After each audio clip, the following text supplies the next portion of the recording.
And we have more scattered showers and storms on the way for Friday into Saturday, and then once again next week. So we have been tracking storms all day long. They started off to our west around 4 o'clock this morning. Those complexes came together, and we are still tracking some of those storms in our area as well. So first alert radar is looking pretty active, especially into central Texas. That's where we have some of those stronger thunderstorms ongoing right now.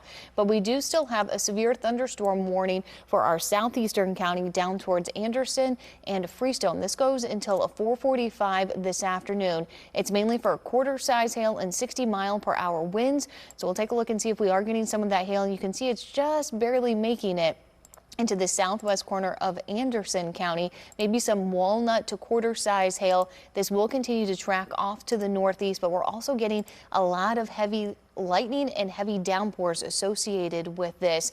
But the good news is we are starting to get on the tail end of the rain, and we will start to dry out a bit overnight. But we still have a flash flood warning. This was extended for Navarro County until 6 o'clock this evening, and you can still see those moderate showers ongoing across the county. So they could pick up another 1 to 2 inches of rain in addition to the 4 to 5 inches that they've already seen.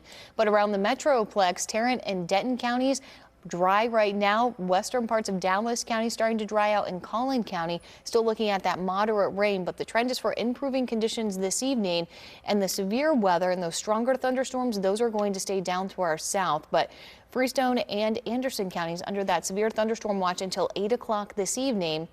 We will see here on First Alert Futurecast that the rain is pushing off to the east. I think the clouds are going to be a little bit slower to clear out. We could have an isolated shower or thunderstorm overnight, so don't be surprised if you get woken up around 2 to 4 a.m. with an isolated thunderstorm out there. And then we could also have some patchy fog tomorrow morning with all the moisture that we've gotten over the past couple of days. And then because we're likely going to stay a little bit quieter tomorrow morning, we could have more redevelopment of scattered storms into Friday afternoon. And then Saturday morning, especially along the Red River, we're going to be watching for our next round of storms, and that could stick with us until around midday before we start to dry out in the later half of our Saturday. Then we do have a break. Sunday and Monday, that's going to be our break. But look at the flooding in Glen Rose. They had several inches of rain, 2 to 3 inches in just a couple of hours. So that did lead to a lot of flooding across the area. They did even have flash flood warnings, but those have since expired. You can even see in Navarro County where we have the reds and oranges. That's where its radar estimated about 5 to 6 inches of rain. But Dallas camera, this has improved even over the past 10 minutes. We're starting to dry out.